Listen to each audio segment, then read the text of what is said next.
Land வாங்கும்போது சில பல விஷயங்கள் பார்த்து வாங்கணும். ரீசெண்டா சோலா ஹவுசிங்கினுடைய ப்ரீ புக்கிங் சைட்டான வசந்தம் அவென்யூ விசிட் பண்ணியிருந்தேன். பக்கத்துல ஃபுல்லா வீடு இருந்தது. உங்களுக்கு நான் ட்ரோன்லயும் காட்டுறேன். 2021க்கு அப்புறம் குடுவாஞ்சேரியினுடைய growth உங்க எல்லாருக்குமே தெரிஞ்சிருக்கும். கிளாம்பாக்கம் பஸ் ஸ்டாண்ட், அங்க மெட்ரோக்குள்ள ப்ரொபோசல்னு சொல்லிட்டு புதுசா MVR சினிமால், GRT, கல்யாண், ட்ரெண்ட்ஸ் நிறைய பிராண்ட்ஸ் வந்து பாத்தீங்கன்னா குடுவாஞ்சேரி நோக்கி வர்றாங்க. ரியல் எஸ்டேட்ல ஒரு டிப்ஸும் சொல்றேன். இந்த மாதிரி பிராண்ட்ஸ் ஒரு இடத்துல கான்சென்ட்ரேட் பண்றாங்க அப்படின்னாலே அங்க ரியல் எஸ்டேட் growth சூப்பரா இருக்குன்றது அர்த்தங்க.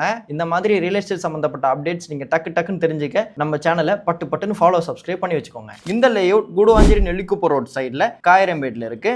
காயரம்பேடு ஜங்ஷன்லயே உங்களுக்கு இப்ப எல்லா அத்தியாவசிய பொருளும் கிடைக்குது. நீங்க ஜிஎஸ்டிக்கு போக தேவை இருக்காது. காயரம்பேடு ஜங்ஷன்ல இருந்து இந்த சைட் வந்து பாத்தீங்கன்னா ஜஸ்ட் 650 மீட்டர்ஸ் தாங்க. இந்த வருஷத்தோட 2025 fresh DTCP and RERA approved site 30 feet 24 feet ரோடோட 26 பிளாட்ஸா மொத்தம் 52 பிளாட் இருக்குங்க. Phase 1 phase 2 development. ஒரு ஸ்கொயர் ஃபீட்டோட ரேட் கேட்டிருந்தேன். 3500 rupees சொல்லி ஃபுல்லா எக்ஸ்பிளைன் பண்ணியிருந்தாங்க. இந்த சைட்டோட டீடைல்ஸ் நானும் கேட்டு தெரிஞ்சுக்கிட்டேன். நீங்களும் கேட்டு தெரிஞ்சுக்கோங்க. இப்போ ஸ்கிரீன்ல கான்டாக்ட் நம்பர் தரேன். டைரக்ட் கான்டாக்ட் நம்பர் தான். கையில காசு வச்சுட்டு வீணா செலவு பண்ணாமல் யூஸ்ஃபுல்லா இன்வெஸ்ட் பண்ணுங்க. சென்னை சவுத் குடுவாஞ்சேரி சரௌண்டிங்ல ப்ராப்பர்ட்டி தேடிட்டு இருக்கீங்கன்னா சைட் விசிட் பண்ணுங்க. உங்களுக்கும் இந்த சைட் பிடிக்கும். இந்த ப்ராஜெக்டோட எக்ஸாக்ட் கூகுள் லொகேஷனோட நம்ம ஃபுல் டீடைல்டு வீடியோ யூடியூப்ல போட்டிருக்கோம். ரிலேட்டட் வீடியோல லிங்க் தரேன், ரெஃபரன்ஸ்க்கு யூஸ் பண்ணிக்கோங்க.